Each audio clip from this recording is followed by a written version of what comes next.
Doctor, প্রস্রাবে infection বা UTI জিনিসটা কি একটু বুঝিয়ে বলবেন?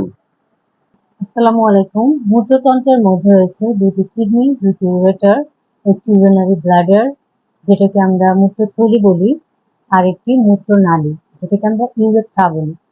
মূত্রতন্ত্রের যে কোনো অংশে জীবাণুর সংক্রমণ ঘটলে সেটাকে আমরা ইউরিনারি ট্র্যাক্ট ইনফেকশন বা প্রস্রাবে ইনফেকশন বলতে পারি। তাহলে ডক্টর, কি কি লক্ষণ থাকলে আমরা বুঝবো যে আমাদের ইউটিআই হয়েছে কিনা? এই প্রস্রাবে ইনফেকশনের অনেকগুলো লক্ষণ থাকতে পারে। তার মধ্যে উল্লেখযোগ্য হলো প্রস্রাবে জ্বালাপোড়া করা, ঘন ঘন প্রস্রাব হওয়া, প্রস্রাবের সাথে রক্ত যাওয়া, ঘোলাটে ও দুর্গন্ধযুক্ত প্রস্রাব হওয়া। এছাড়াও তলপেটে ব্যথা ও বমি বমি ভাব, জ্বর জ্বর লাগা এগুলোও থাকতে পারে। তাহলে আপনি এখন আমাদের বলবেন যে প্রস্রাবে ইনফেকশন বা ইউটিআই কাদের হয়?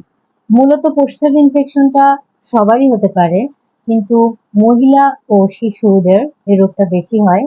এছাড়াও যাদের রোগ প্রতিরোধ ক্ষমতা কম, যেমন যে সমস্ত ব্যক্তিরা টাইপ 2 ডায়াবেটিসে ভোগেন, এইচআইভি রোগে আক্রান্ত, যারা স্টেরয়েড জাতীয় ওষুধ খায় এবং কেমোথেরাপি জাতীয় ওষুধ খায়, তাদের ওই রোগগুলা বেশি হয়।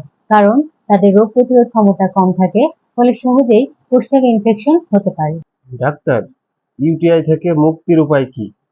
কিছু নিয়মকানুন মেনে চললেই আমরা ইউরিনারি ট্র্যাক্ট ইনফেকশন বা প্রস্রাবে ইনফেকশন থেকে দূরে থাকতে পারি।